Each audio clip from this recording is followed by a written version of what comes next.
Hello, it's Christy again, or Mommy Loves Makeup. Today I was going to do a review of the Makeup Forever HD foundation, and I will just kind of give you my thoughts on it. But before I do that, I did want to quickly say that I know yesterday I did a LORAC haul video, and today I'm actually wearing some of this stuff, and I love, like, this is probably one of my favorite palettes that I've gotten in a long time. But it was the Showstopper palette, the one that kind of had the glittery rhinestone. This is the one that was $17.50, regularly $35, and I just checked the website, which is LORACcosmetics.com, and they still have this palette for $17.50.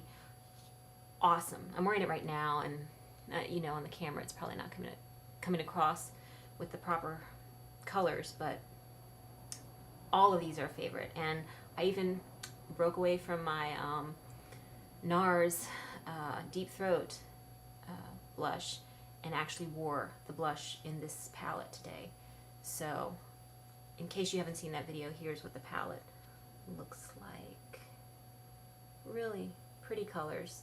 The blush is kind of a peachy blush, kind of along the lines of Orgasm, but I don't know, Orgasm just sucked for me as far as NARS blushes go.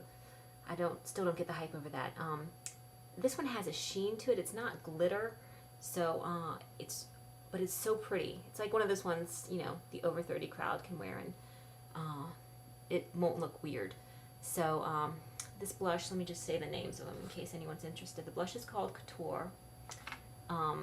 This dark, it's kind of like a gunmetal, but just so pretty.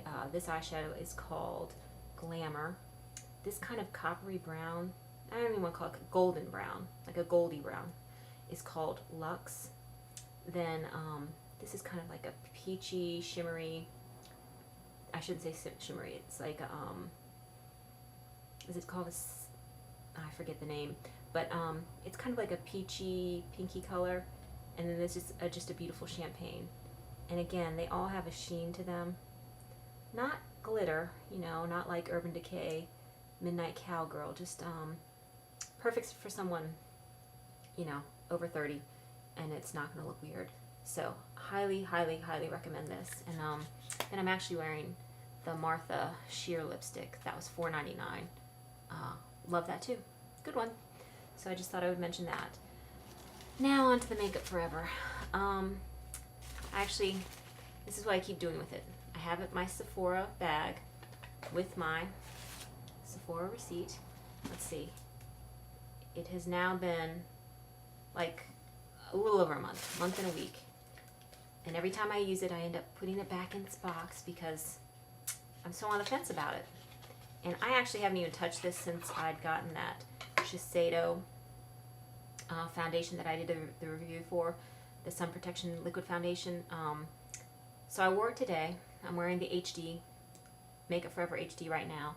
I have the shade 125. It's a good color match, so this and the SP50 and the Shiseido are good color matches. Although the Shiseido one is like perfect. This one's a little bit smidge dark for me, but it'll be fine.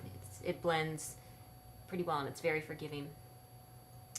I like to call this the 4-hour foundation because for me, like right now, it's sort of in its sweet spot because I applied it a couple hours ago, and you know, it's kind of like just it looks good. If I look in the mirror, I know it's not going to look funky right now, and it actually looks good in the daylight. But what happens for me with this one is as the day goes on, it does this like slip and spread type thing, and even though I wear a primer, just the pores on my cheek area, it just kind of like just seems to sit in those and accentuate those. And so, you know, like this is a good going out foundation. Like when I wear it in the evenings, I don't really have any complaints because I'm not, hey, I'm old, I've got 2 kids, me and the hubby don't really go out for a long period of time, so all I need is 4 hours, and it'll do that for me. And I like the way it looks. So, but again, past that 4 hours during the day in the Florida heat, even though it hasn't been very hot lately, it just, I don't know, it's not working. So I'm going to give it one more chance. I'm actually going to a cosmetic company outlet this weekend I'm going to see if there is any of the MAC Prep and Prime, the SP51. I'm going to try that. Because the other thing is, since this doesn't have an SPF, you know, and I do have to use, I use like an SPF 45 sunscreen with this, so maybe it doesn't like that. So I'm going to try the MAC Prep and Prime, since it has an SPF in it and a primer, so I don't have to keep layering all this stuff on my face, and see if that helps out the cause for this this foundation. So I'll tell you how I apply it. I mean, I'm happy with the way it looks when I initially apply it. So takes me about 1.5 pumps of this. So again, I'll apply the primer, and then I do concealer. Well, I should say sunscreen first, primer, then I do concealer up here where I have the melasma, and then I do my a pump of this, and I will spread it like on my lower area of my face, just like with the Shiseido with my fingers, and then I kind of will buff it out with, this is the Sephora 55, and then like another half pump that I'll cover my forehead with. You know, I just do it on the back of my hand, and again with my love of my life, MAC 188, I just dab in there and stipple, and it makes a nice finish, very, very smooth, kind of flawless look initially. And then again, I will use my Sonia Kashuk blending sponge. And for me, even though I don't really have nasal labial lines there in those folds, foundation will kind of collect, and so I kind of like will just sheer it out there. And I have these in my glabella. I do have, there's, you know, the number 11s. This, I have a wrinkle right here that, you know, it's just my stubbornness and my refusal to wear sunglasses here in Florida, so it just keeps getting worse. I don't know. Been considering Botox. Haven't done it yet.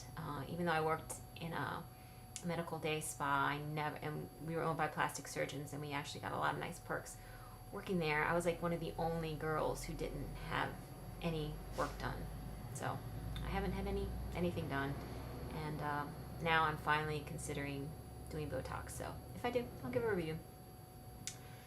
Anyway, so that's how I apply the HD foundation, and I do set it with a powder.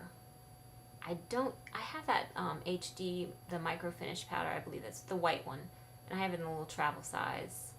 I will touch up with that one. I don't like set it with that one. I've tried setting it with that one and it didn't make a difference, so I don't know. But if anyone has any tips from making this HD foundation last longer on oily skin, you know, please post a comment. I'm curious, because I do like it, you know, and I've kind of been struggling for the last month. Should I keep it? Should I return it? So I don't know. I might be returning it after this weekend. I still have my eyes on that NARS Sheer Glow, so we'll see.